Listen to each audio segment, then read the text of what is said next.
저희가 세 번에 거쳐서 예수님의 말씀을 통하여 주제를 제자의 길, 제자도라는 그러한 주제를 가지고서 살펴보고 있습니다. 오늘이 마지막이 될 것 같습니다. 저희가 첫 번째로 제자도를 이야기할 때에 예수님께서 그러한 제자들을 세우시고 보내실 때에 아무나 혹은 또 그냥 사용하지 아니하신다는 것을 살펴봤습니다. 세우신 자들에게 권능을 주시고 필요한 것들을 제공해 주시고 힘과 능력을 주신다, 이렇게 말씀드렸죠. 그리고 그러면서 먼저 찾아가야 될 자들, 주님께서는 이방인과 유대인의 구분을 두신 것 같지만 그것은 아니라고 말씀드렸습니다. 우선순위에 관한 것이고, 하나님께서 택하신 선민들, 그들에게 다시 한번 기회를 주시고자 하시는 것이다. 우리가 적용한다면 정말 가장 가까운 사람들, 가장 사랑하는 사람들로부터 주의 복음을 전하는 일들을 해야 된다, 이렇게 말씀드렸죠. 전파하는 내용과 방법은 주님께서 하신 말씀 그대로입니다. 주님께서 하셨던 천국에 관한, 하나님 나라에 관한, 그리고 복음에 관한 내용, 그리고 우리 주님께서, 우리 하나님께서 내게 베풀어 주신 은혜와 그 사랑에 대한 이야기들이면 충분하다라고 말씀드렸죠. 방법은 우리가 고민할 필요 없습니다. 주께서 하실 말씀들을 주신다고 말씀하셨습니다. 정말 중요한 것인데, 우리에게 주신 하나님의 은혜를 우리가 값없이 받았으니 거저주는 이러한 마음이 필요하다. 그래서 할 수 있다면 여러분들의 마음, 그리고 또 여러분들의 물질, 여러분들의 삶이나 행동, 이 모든 것들을 드리고 나누는 방향으로 주의 복음을 전하는 삶을 살아야 된다. 대신 어떤 대가를 바라거나 하는 일들이 있어서는 안 된다는 것이죠. 왜냐하면 하나님께서는 일하는 자들, 그들을 친히 먹이시고 또 입히시는 분이시기 때문입니다. 무엇보다 이러한 제자의 삶을 살아갈 때는 그 상대가 어떠한 상황이 있든지 간에, 또 나와 어떤 관계에 있든지 간에 평안을 비는 마음으로, 그 가운데 그리스도의 화평이 있기를 바라는 그러한 마음으로 주의 일을, 그리고 제자의 삶을 살아야 된다, 이렇게 말씀드렸습니다.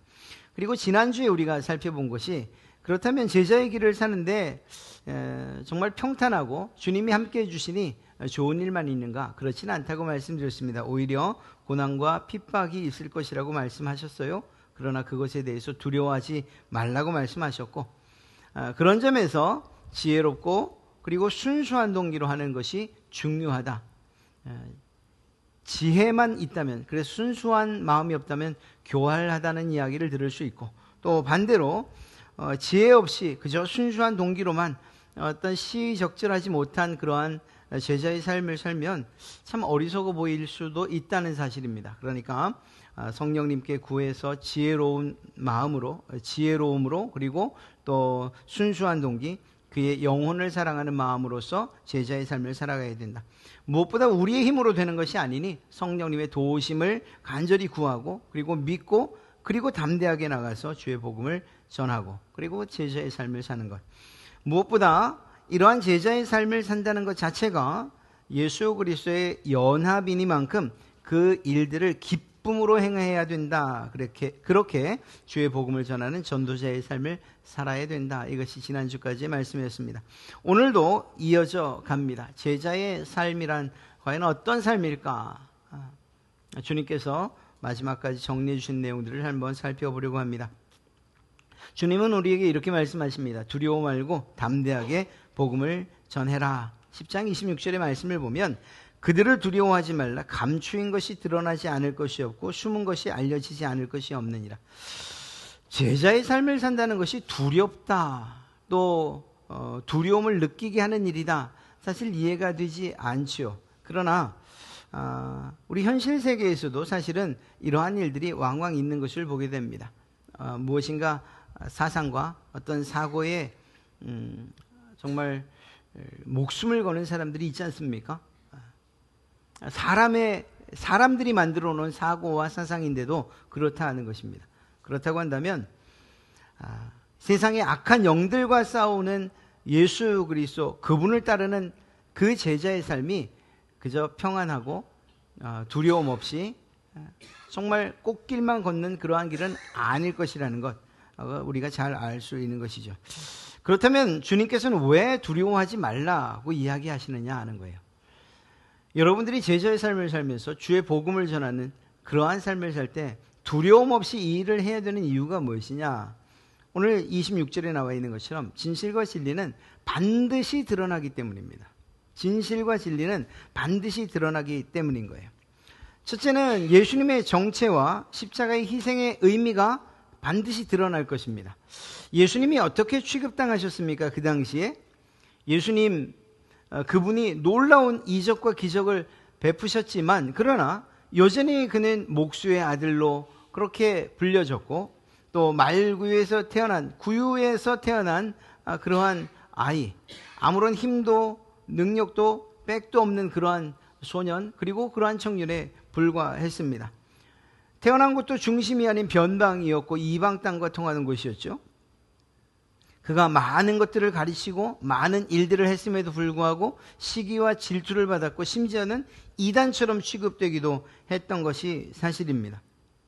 그것이 사람들이 바라보는, 특별히 시기하고 질투하는 종교 지도자들이 바라보는 예수님의 모습이었어요. 그런데 정말 예수님이 그런 분이십니까? 예수님의 진짜 정체는 무엇입니까? 그분은 하나님이시죠. 하나님의 아들이십니다.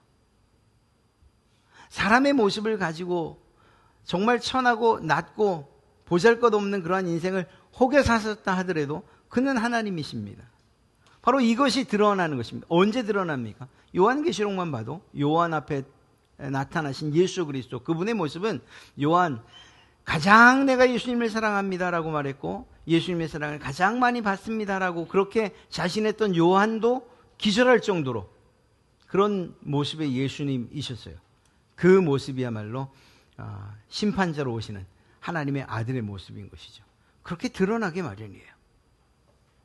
제자들이 전하는 예수님에 대해 전하는 내용들, 예수님께서 하셨던 말씀들, 그 당시에는 정말 예수님처럼 그렇게 취급되어지고 이단처럼 취급되어지고 그리고 맞지 않는 이야기, 그리고 정말 기성 종교에 대항하는 것처럼 이런 모습으로 비춰졌지만 그러나 그 말씀이, 그 복음이 오늘날 많은 사람들을 살리고 하나님 나라의 백성으로 인도해 가고 있는 그러한 복음, 정말 복된 소식 아닙니까? 뿐만 아니라 십자가의 희생, 많은 사람들이 볼 때 가장 흉악한 형벌, 가장 저주받아 마땅한 사람들이 받아야 할 그러한 형벌, 로마의 치욕스러운 형벌이라고 말하는 그 십자가의 희생의 의미는 무엇이었습니까? 그것은 바로 저와 여러분들을 살리기 위한 바로 그 희생이었던 거죠. 이렇게 드러나는 거예요. 드러나는 거. 진리와 그리고 진실은 감춰질 수가 없는 것입니다. 주님께서 이 사실을 말씀하시면서 언젠가 너희가 하는 이 일들, 그리고 너희가 말하는 이 말, 내가 너희에게 전하게 하는 이 복음들이 사실이라는 것, 그리고 그것들이 영광스러운 가운데에서 빛을 발할 것이라는 것을 믿으라는 것이죠. 그것이 밝혀지는 날, 그날이 올 테이니 두려워하지 말라는 거예요. 진리와 진실 반드시 드러난다는 것이죠. 세상에서도 진리는 그리고 진실은 반드시 드러납니다. 그것을 감추려고 한 옛날에 우리 현대사에서 일어났던 그러한 여러 가지 사건들, 그러나 시간이 흐르고 나면 다 드러나지 않습니까? 진리가 무엇인지, 진실이 무엇인지 말입니다.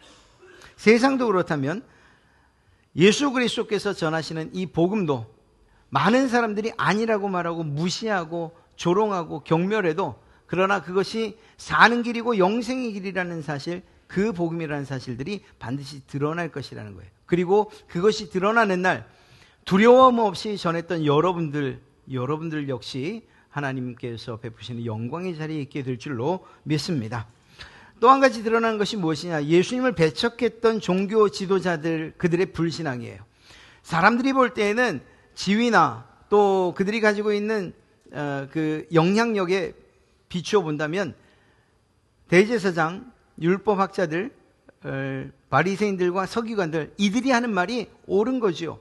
그들이 하는 말들을 따르는 것이 맞는 것 같습니다. 그러나 예수님께서 하신 그 말씀들, 그것이 진림이 드러날 때에 그 이야기들은, 종교 지도자들의 이야기들은 위선과 거짓이었다는 것이 드러나는 것이죠.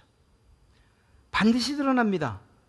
거짓말은 거짓말을 낳게 되고 또 다른 거짓말을 낳게 되는 거죠. 위선 역시 마찬가지입니다. 그러나 진리는 변함이 없습니다.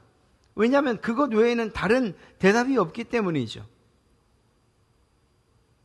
예를 들어서 여러분들이 해라고 말하는데 누가 그것에 반론을 제기하겠습니까? 진리는 하나이기 때문입니다. 변함없기 때문입니다. 영원하기 때문입니다. 세상 진리도 그렇다면 하나님께서 예수 그리스도를 통해서 선포하게 하신 이 복음, 구원의 진리, 이것은 하나입니다. 오직 하나입니다. 예수 그리스도를 믿는 그 믿음, 예수 그리스도를 통하지 않고서는 구원받을 수 있는 길이 없다라고 한 이 진리, 세상 사람들이 아무리 아니라고 여러 가지 방법들과 그리고 또 위협과 협박을 가면서 아니라고 말해도 우리는 그것을 말할 수밖에 없어요. 그것 외엔 답이 없으니까 말입니다. 그리고 그것은 앞서 말씀드린 대로 반드시 드러날 때가 있습니다. 여러분들이 전하는 복음, 마음속에 새기고 그렇게 살아가는 그 주의 말씀, 그것은 진리입니다. 그리고 그 진리는 반드시 여러분들을 승리의 길로 이끌어 갈 줄로 믿습니다. 이러한 사실들은 결국은 예수님의 약속이 반드시 성취될 것이라는 사실들을 우리에게 알려줍니다. 예수님께서 하신 말씀들이 실제로 증명되고 기독교 역사 2000여 년이 흐르는 가운데에서 흥왕한 것은 예수 그리스도의 복음밖에 없지 않습니까? 그리고 그 복음의 중심에 여러분들을 향한 주님의 약속이 있습니다. 천국에 대한 약속이 있죠. 네. 하나님 나라에 대한 약속이 있어요. 이 약속이 반드시 이루어질 것이라는 것을 어떻게 아느냐? 주님이 말씀하셨으니까. 진리 되시는 주님께서 말씀하셨으니까 이것은 반드시 이루어질 것이라는 이러한 사실들을 우리는 믿을 수밖에 없는 것이고 예수님의 약속에 대한 보증이 되는 것이죠. 그렇습니다. 진리와 진실은 반드시 드러납니다. 그러니까 진리와 진실을 말하는 데 있어서 두려워하지 마시라는 거예요. 주님은 바로 그것을 이야기하고 있는 것입니다. 또한 28절에서 이렇게 이야기합니다. 몸은 죽여도 영혼은 능히 죽이지 못하는 자들을 두려워하지 말고 오직 몸과 영혼을 능히 지옥에 멸하실 수 있는 일을 두려워하라. 우리가 두려워해야 할 분은 사람이 아니라 오직 하나님이시다라는 것이에요. 여러분, 인간을 통한 핍박은 한계가 있어요. 스데반의 순교를 보십시오. 그가 마지막에 그 죽음의 문턱 앞에서도 두려움 없이 오히려 하늘 보좌에 서신 예수 그리스도를 바라보며 죽음을 당당하게 맞이하지 않았습니까? 오히려 원수들을 향한 주여 저들을 용서해 주십시오라는 이러한 과연 할 수 있을까 싶은 그런 기도를 스데반은 했습니다. 이유가 무엇이었습니까? 죽음이라는 핍박조차도 그의 눈에 보이는 영원한 천국에 대한 소망, 예수 그리스도, 그분에 대한 희망과 소망을 끊을 수 없었던 것이죠. 바울의 고난을 보십시오.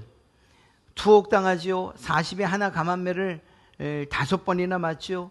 3번의 태장을 맞습니다. 돌에 맞습니다. 파선을 하기도 하고 여러 가지 강이나 또는 사람들, 이방인, 유대인 등등 많은 위협들을 당해야만 했습니다. 그것을 자신이 이야기하고 있어요. 거침없이 이야기하고 있어요. 굶었다고도 이야기하고 돌에 맞아서 죽은 것처럼 버려지기도 했던 그것이 사도 바울이죠. 그럼에도 불구하고 그가 그 자리에서 다시 일어나서 복음을 전하던 그 성으로 들어간 이유가 무엇입니까? 이 핍박에 한계가 있다는 것을 알기 때문이죠. 그것을 먼저 보여주신 분이 누구십니까? 예수님이시죠. 예수님의 가장 마지막 최후는 고난으로 끝난 것, 고문으로 끝난 것이 아니었지 않습니까? 십자가의 죽으심으로 끝났습니다. 그런데 단 3일 뒤에 예수님이 다시 죽음을 이기고 살아나는 모습을 우리에게 보여주셨잖아요. 이렇게 죽음조차도 우리를 위협할 수 없다는 사실을 주님께서 보여주셨지 않습니까? 인간의 생사를, 우리의 영혼과 육 등 영육의 생사를 주관하시는 분은 오직 하나님 뿐이십니다. 사탄은 우리의 육신의 생명을 가지고서 위협해요.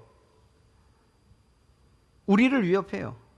사실 우리가 이런 정말 신앙하기 힘든 조건에 있지 않다 보니 이런 말이 와닿지 않을 뿐이지만, 그러나 실제로는 생명을 위협하고 우리의 물질을 가지고 위협하고 우리의 건강을 가지고 우리를 위협해요. 우리의 육신의 한계이기 때문이에요. 그러나 우리에게는 육신만 있는 것이 아니라 주님께서 주신 영혼이 있지 않습니까? 놀랍게도 이 영혼의 생사를 주관하시는 분이 바로 하나님이십니다. 그렇다고 한다면 우리의 육신과 영혼의 모든 생사화복을 주관하시는 그 하나님을 두려워하는 것이 맞죠. 우리를 위협하는 사람도 역시 하나님이 만드신 피조물에 불과하다는 사실들을 우리는 잊지 말아야 됩니다. 그러니까 두려워할 분을 두려워하라는 거예요. 오직 하나님만 두려워하시는 그러한 여러분 되시기를 주님의 이름으로 축복합니다. 한 가지 더 말씀드린다면, 하나님께서 보호하시니까 우리의 생명이 하나님의 손안에 있기 때문에 우리는 두려워하지 않아야 된다는 것입니다. 두려움 없이 제자의 삶을 살아야 된다는 것이죠. 값싼, 가장 가치 없는 그러한 참새를 이야기하는 것입니다. 그런데 이러한 참새 한 마리가 땅에 떨어지는 것도 하나님께서 허락지 아니하시면 그런 일이 일어날 수 없다고 이야기하죠. 여러분, 우리 머리카락이 하루에, 저도 잘 세어보진 않았습니다만 그냥 알려진 바대로 50개에서 100개가 빠진다고 이야기합니다. 또 그만큼 난다는 이야기겠죠. 그 이야기를 하신 이유가 무엇입니까? 그 머리카락, 그렇게 너도 알지 못하는 사이에 사라지는 그 머리카락의 수도 내가 헤아리고 있다는 것, 이것이 무슨 의미겠습니까? 하나님께서 내가 너의 모든 것들을 알고 내가 너를 지켜주고 보호해주마 라는 이러한 말씀인 것이죠. 그러니까 하나님께서 그렇게 말씀하시는 거예요. 내 제자로, 내 백성으로 사는 너희들 두려워하지 마라. 내가 너희를 철저하게 그리고 확실하게 보호해주마. 새들도 내가, 그 참새 한 마리도, 빠져서 사라지는 머리털 하나도 내가 허투루 취급하지 않고 내가 모든 것들을 다 헤아릴 만큼 그렇게 내가 너를 보호하고 책임지마, 이렇게 이야기하고 계신 것입니다. 하나님의 백성 그리고 예수님의 제자에 대해서 끝까지 보호하시겠다는 이러한 하나님의 말씀이 이러한 내용에 담겨져 있는 것이죠. 그러니까 두려워하지 말라는 거예요. 아이들이 부모의 손 그리고 또 그의 품에 안겨 있는 것, 그것만으로 가지고도 얼마나 큰 안정감을 갖습니까? 내가 보호받고 있다는 이유 때문이죠. 그런데 정작 그 부모가 힘이 있느냐? 그렇지 않은 경우가 많죠. 더 큰 위협들과 그리고 정말 감당할 수 없는 그러한 위험과 자연재해, 이런 것 앞에서, 더 큰 능력 앞에서 사람이 무슨 힘이 있겠습니까? 그러나 그럼에도 불구하고 아이들은 부모의 손에 잡혀 있다는 것, 그의 품에 안겨 있다는 것만으로 충분히 보호받고 있다라는 생각을 가진다는 거예요. 사람도 그럴진데 이 세상을 창조하시고 유지하시고 보존하시는 하나님께서 내가 너를 보호해 주마라고 말씀하셨다면 그러면 두려워할 이유가 없는 거죠. 죽음까지도 넘어서서 내가 너를 보호하마, 이것이 주님의 약속, 하나님의 약속 아닙니까? 그렇다고 한다면 우리는 그러한 하나님을 신뢰하며 두려워하지 않아야 할 것이라는 것입니다. 두 번째는 주님이 말씀하시는 거예요. 최우선으로 예수님을 사랑하라는 것이죠. 10장 32절부터 33절의 말씀을 보면 누구든지 사람 앞에서 나를 시인하면 내 아버지 앞에서 그를 시인할 것이고 나를 부인하면 내 아버지 앞에서 그를 부인하리라. 여러분, 사랑한다면 부인할 수 없죠. 베드로의 3번의 부인을 한번 생각해 보십시오. 예수님을 사랑한다고, 예수님을 끝까지 따르겠다고 그렇게 말했던 베드로이죠. 그러나 예수님을 3번 부인했다라고 하는 이 사실, 적어도 그 순간만큼은 예수님을 사랑했다라고 이야기할 수 없는 거예요. 그러니까 예수님을 다시 만났을 때에 주님이 너가 나를 사랑하느냐라는 말에 정말 확신 있고 자신 있게 대답할 수 없었던 거죠. 예수님을 사랑한다? 누군가를 사랑한다면 그 사람을 모른다? 저는 몰라요 라고 말할 수 없는 거예요. 아무리 위험한 일을 만나도 말입니다. 그런데 참 감사한 것은 이 베드로가 성령을 받은 이후에 죽음으로써, 그에 관한 이야기대로 한다면 십자가에 거꾸로 매달려 죽는 그러한 순교를 통해서 예수님에 대한 사랑을 증명한 것이죠. 그렇습니다. 예수님을 사랑한다면 그러면 죽어도, 그리고 또 어떤 고난을 당해도 그분을 모른다고 부인할 수는 없는 거죠. 후미에라는 일본 단어는 밟는 그림이라는 뜻이에요. 17세기에 나가사키를 중심으로 해서 기독교 박해가 매우 심각했습니다. 도쿠가와 막부가 다스리던 그때에 기독교 세력이 들어오면서 자신의 막부 체제가 흔들릴 것의 위기를 느껴서 이 도쿠가와가 한 것이 기독교 박해입니다. 그런데 너무 혹독하게 박해를 합니다. 사람들을 오라에 끌고 바닷길을 가고, 때로는 바다에 기둥을 세워놓고 믿는 사람들을 묶어요. 그러면 결박해 놓으면 물이 들어오면 목 끝까지 차고, 다시 물이 빠지면 그 강한 태양볕 아래서 염장이 되고 그렇게 죽어가는, 그리스도인을 색출하는 방법이 바로 이 후미에입니다. 밟는 그림, 동경, 그러니까 구리 거울이나 아니면 그림, 예수님이나 그 당시 성모 마리아 그림을 그려놓고 밟아라, 밟으면 살려주고 아니면 죽는다, 이것입니다. 예수님을 부인하느냐 부인하지 않고 죽느냐라는 것이죠. 이러한 일들을 통해서 실제로 예수님을 부인하지 않고 죽었던 많은 순교자들이 있고, 또 반대로 사랑한다고 말은 했는데 이 죽음 앞에 두려움 때문에 예수님을 부인했던 사람들도 있어요. 이런 역사는 우리나라 가운데도 있죠. 일제 강점기에 신사참배가 바로 그러한 것입니다. 신사참배, 그저 단순한 예를 갖추는 일 정도로 생각하고, 그리고 이렇게라도 기독교가 살아남아야지라고 했던 사람들은 예수님을 부인했고, 신사참배를 통해서. 그럼에도 불구하고 신앙의 절개를 지키겠다고 했던 주기철 목사님이나 또 다른 많은 믿음의 선배들은 부인하지 않고 투옥과 죽음을 맞이했던 것이죠. 그렇습니다. 그들이 왜 그런 길을 선택했느냐? 예수님을 사랑하기 때문이죠. 그 이유 외에는 없습니다. 또 바꿔 말하면 주님께서 나를 위해서 나를 사랑하셔서 죽기까지 하셨는데 내가 그 주님을 어떻게 배반하겠느냐, 이러한 의미도 담겨 있는 것일 것입니다. 지금 우리 시대로 본다면 믿음과 신앙을 숨기거나 포기하는 일들이 왕왕 있을 수 있다는 것 우리 인정해야 됩니다.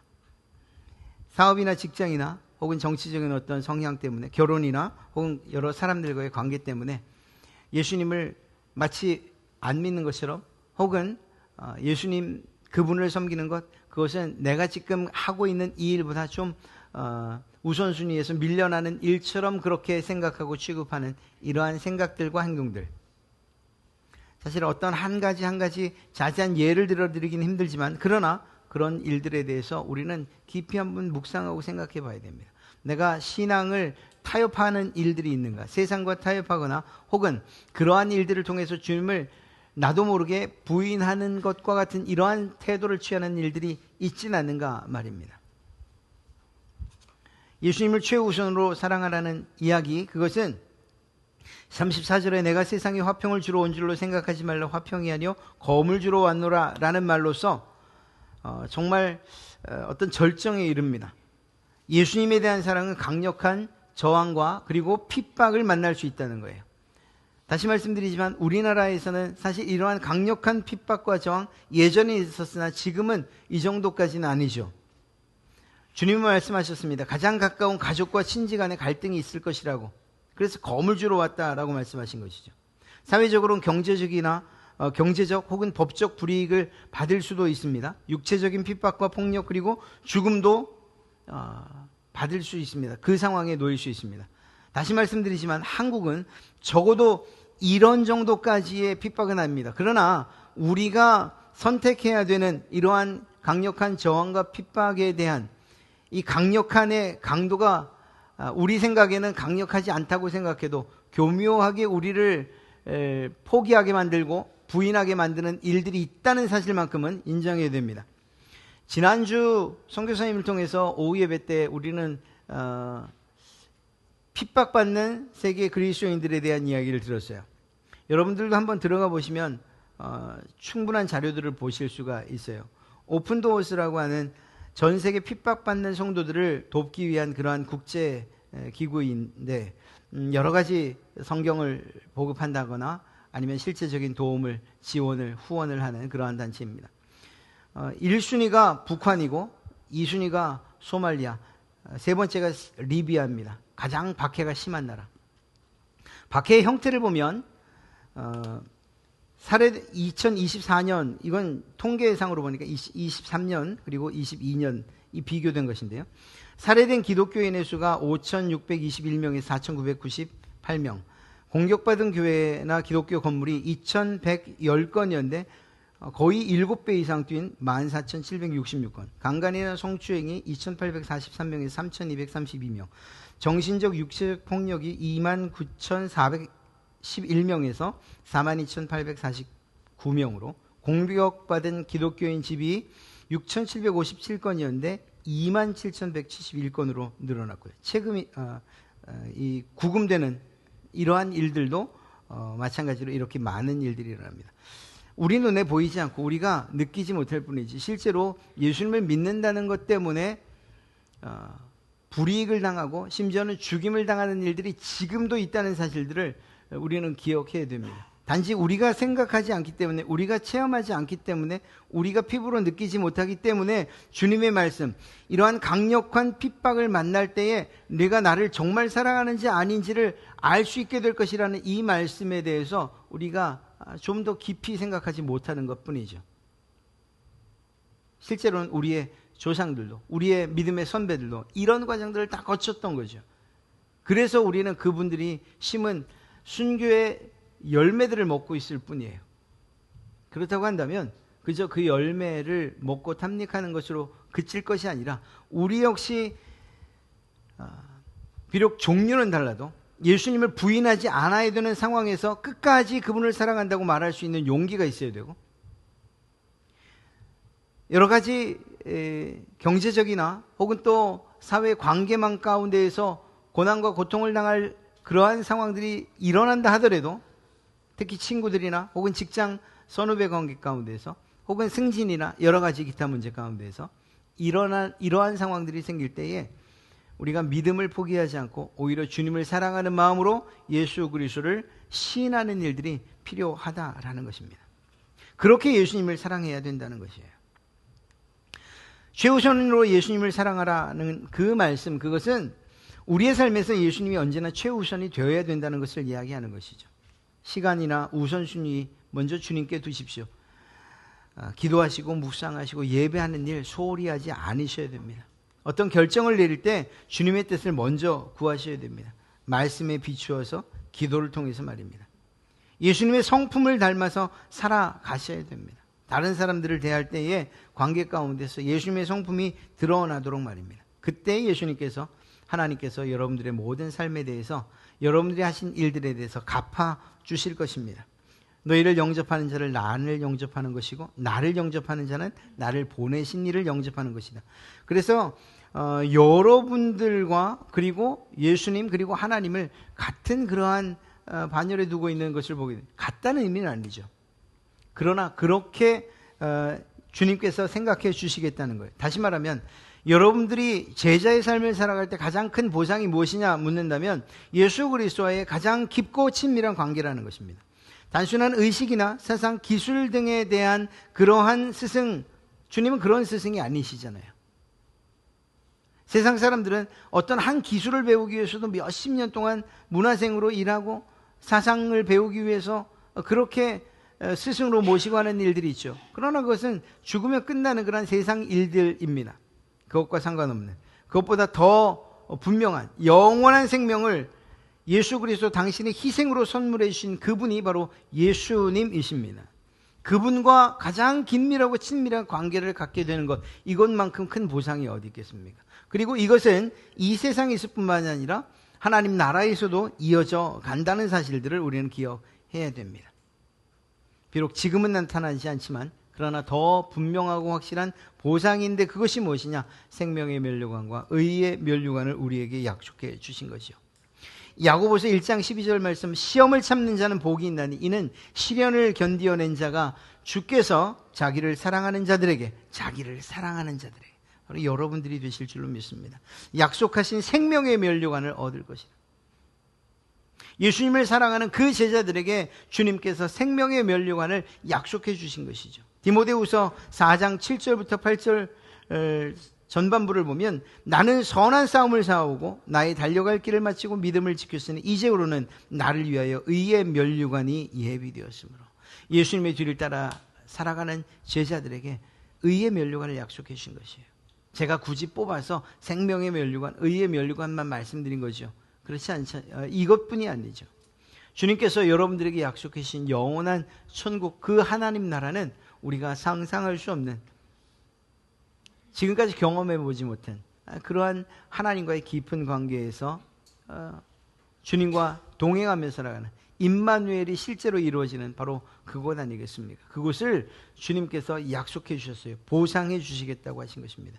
제자의 길이 이 땅 가운데서 고통과 고난과 심지어는 죽음을 맞이하는 그러한 험한 길이지만, 그러나 그것을 통해서 주님이 약속해 준 것은 이때 우리가 사는 이 세상과는, 그리고 이때 겪는 고난과는 비교할 수 없는 그러한 큰 행복을, 그리고 또한 큰 상급을 준비해 두셨다라는 것입니다.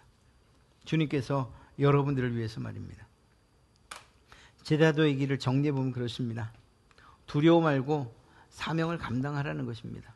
여러분들의 자리에서 크게 목사가 되고 선교사가 되고 하는 이것만이 아니에요. 그냥 여러분들이 계신 그곳에서 그리스도의 제자의 삶을 살아가시는 거예요. 표정을 통해서, 말을 통해서, 행동을 통해서 예수님의 닮은 모습들을 보여주는 것이면 충분합니다. 그렇게 여러분들에게 주신 그 사명들, 그러면서 주의 복음을 전하시는 것, 그것을 잘 감당하시기 바랍니다. 그때에 어떤 마음으로 하느냐?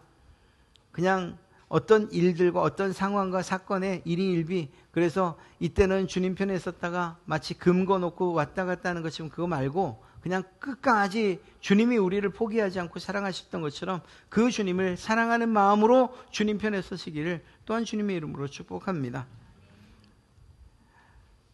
내가 한 일이 물거품 되지 않을까? 그런 걱정이랑 하지 마십시오. 하나님께서 반드시 이 생과 내 생에 다 갚아주신다 약속하셨습니다. 하나님께서 주시는 그 복을 우리가 받아야 하지 않겠습니까? 이 땅에서뿐만 아니라 하나님 나라에서도 약속해 주신 그러한 복을 우리가 받아야 하지 않겠습니까? 그리고 그것들이 우리에게 확실하다고 한다면 앞서 말씀드린 그러한 두려워 말고 주신 사명을 감당하거나 어떤 일들을 선택해야 될 때 예수님을 사랑하는 마음으로 선택하는 일들이 그렇게 어렵지 않을 것이라 확신합니다. 주님께서 여러분을 사랑하신 것처럼 우리 역시 주님을 사랑한다 고백하며 우리에게 주신 그러한 제자의 길들을 묵묵히 기도하며 걸어가시는 그러한 여러분들 되시기를 주님의 이름으로 축복합니다.